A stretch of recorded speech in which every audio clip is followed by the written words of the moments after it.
Algunos errores frecuentes en cálculos de líneas para baja tensión.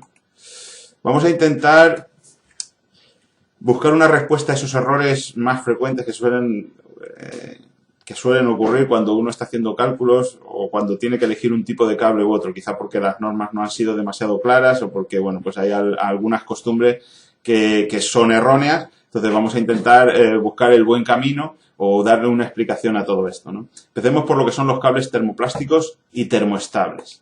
Bien, dentro de lo que sería la tabla de las intensidades admisibles de la UNE 20460-5523 encontramos un montón de alusiones a PVC y XLPE. ¿Qué significa esto? Significa que PVC es para cables termoplásticos que pueden soportar 70 grados en régimen permanente y XLPE para cables termoestables. El 2 o el 3, depende de si es instalación monofásica o trifásica. 2 cables cargados o 2 conductores cargados o 3 conductores cargados. Para continuar, por supuesto, pues sería también el 2.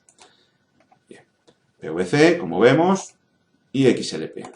Seguimos adelante. Los cables termoplásticos, como hemos dicho, soportan 70 grados en régimen permanente y 160 en cortocircuito. Cables termoestables, 90 grados en régimen permanente y 250 en cortocircuito. En el catálogo Prysmian para baja tensión, que está disponible en nuestra web, pueden encontrar la lista de cables termoplásticos y termoestables, tanto la lista de nombres comerciales como de designaciones genéricas. Muy bien.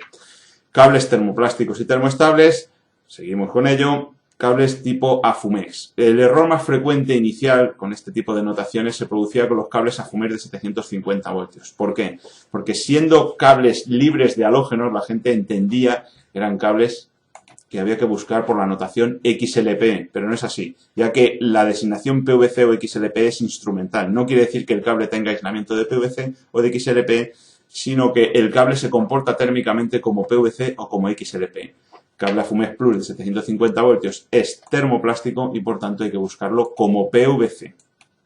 Bien. Aquí tendríamos un compendio básico de los cables más frecuentes utilizados con aislamiento termoplástico o termoestable. Aquí podemos ver que los cables de 750 voltios tipo Wirepol flexible o AFUMEX de 750 voltios o el cable manguera de plástico Wirepol gas, pues son cables termoplásticos, es decir, soportan 70 grados en régimen permanente y habría que buscarlos en las tablas como PVC. Los cables termoestables serían los AFUMEX de 1000 voltios, Retenas Flan, Retenas Flex, etc. Ojo, no llegar a la conclusión de que los cables de 1000 voltios son todos termoestables y los cables de 750 voltios son todos termoplásticos, porque, por ejemplo, el AFUMEX Paneles es un cable termoestable y es de 750 voltios y el cable Euroflame Energía tipo VV-K es un cable de 1000 voltios y es termoplástico. Bien. Aplicación de coeficientes de corrección, tendencias incorrectas. Es verdad que es muy frecuente que la gente equivoque o tenga malos usos a la hora de aplicar los coeficientes de corrección. Entonces, vamos a intentar recordar algunos errores frecuentes para de alguna manera intentar incidir sobre el por qué no se debería seguir con ese proceder. La primera tendencia incorrecta sería no aplicar ningún coeficiente, ¿no? Utilizar una fórmula, sacar una sección y no utilizar ningún coeficiente. Esto es evidente que es erróneo, ¿no? Se puede no utilizar ningún coeficiente cuando tenemos un circuito único en condiciones estándares. Si nos salimos del estándar hay que utilizar coeficientes de corrección. Aplicar siempre un 0,8 o hacer los cálculos y utilizar la sección superior a la obtenida, ¿no? Es decir, hacemos los cálculos, nos sale 25 y decimos, utilizamos la sección de 35, ¿no? Porque a lo mejor con 25 es suficiente o a lo mejor tenemos que ir a sección de 50, 70 o 95 en función de las características de la instalación. Bien. Seguimos con las tendencias incorrectas. Aplicar el coeficiente más bajo cuando la instalación está afectada por varios coeficientes. Esto también es algo relativamente frecuente, ¿no? Bueno, pues vamos a aclararlo. Por ejemplo, si tuviéramos cable de 5G10 grapado a la pared, rodeado de otros dos circuitos y en un ambiente de 50 grados centígrados. Evidentemente ya no estamos en condiciones estándares porque el circuito no está solo, tiene otros dos circuitos en su entorno y a su vez tenemos una temperatura ambiente de 50 grados centígrados, cuando sabemos que el estándar de instalaciones al aire en España es de 40 grados. Por lo tanto, hay que aplicar coeficiente de corrección. Bien. Miramos y con esto repasamos la obtención de la intensidad máxima admisible para este tipo de cable. Nos vamos, sabemos que es el método C, por estar grapado directamente a la pared. Nos vamos a la tabla de las intensidades admisibles. Entramos por el lado del método C. Como es un cable tripolar, es un cable para instalación trifásica tipo RVK, buscamos como XLPE3, XLPE por ser termoestable, como hemos dicho antes, y el 3 por ser trifásica. Bajamos por la columna correspondiente y vemos que el cable de 5G10 soportaría 60 amperios en condiciones estándares. Es decir, a 40 grados de temperatura ambiente y si estuviera instalado solo. Como lo tenemos instalado con otros dos circuitos en su entorno, debemos ir a la tabla de coeficiente de corrección. Entrar por la línea concreta, por la fila concreta, capa única sobre los muros o suelos o bandejas perforadas y como son tres circuitos en total, lo que tenemos sería un coeficiente de corrección por agrupamiento 0,80. Igualmente con la temperatura, como tenemos cable termoestable y estamos a 50 grados, debemos aplicar el factor 0,90. Por tanto, como se trata de dos efectos que se superponen, deberíamos aplicar los dos coeficientes de corrección y no solo 0,80 por ser el más pequeño. 60 por 0,80 y por 0,90 igual a 43 amperios. Vemos que la intensidad admisible ha bajado notablemente de 60 amperios a 43 amperios. Aquí hay un pequeño error, 38 amperios. El valor final sería 43 amperios, que es lo que soportaría este cable Retenas Flex 5G10 grapado a la pared con dos circuitos en contacto a temperatura ambiente de 50 grados centígrados. Otro error frecuente sería no aplicar coeficiente de corrección por agrupamiento cuando se utilizan varios circuitos, varios conductores por fase. Imaginemos una instalación que por su potencia no podemos utilizar la sección más alta, típicamente 240 o 300 milímetros cuadrados de cobre, y tenemos que utilizar varios conductores por fase. Los disponemos adecuadamente y debemos aplicar coeficiente de corrección por agrupamiento, ya que no es lo mismo utilizar un conductor por fase que utilizar varios conductores por fase que se están cediendo calor unos a otros a pesar de ser del mismo circuito.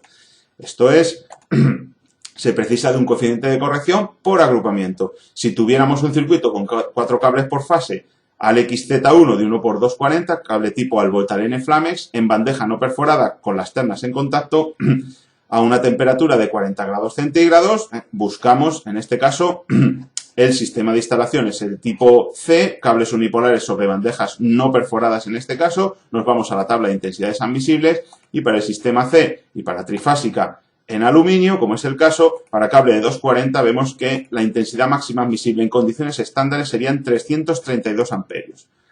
Bien, pero tenemos efectivamente la instalación a 40 grados, pero tenemos un agrupamiento, por lo tanto debemos afectar esa instalación del correspondiente coeficiente de corrección por agrupamiento.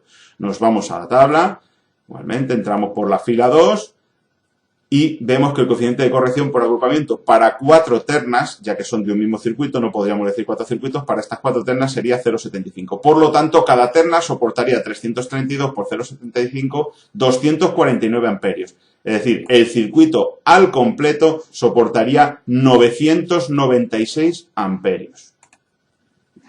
Otro error frecuente sería añadir cables a una canalización existente y no tener en cuenta las nuevas condiciones térmicas. Es muy típico que, bueno, un instalador o alguien pues acuda a una instalación y, bueno, pues utilice canalizaciones preexistentes, ¿no? Ahí añadimos nuevos circuitos, pero debemos recordar que estamos añadiendo focos de calor a esta instalación.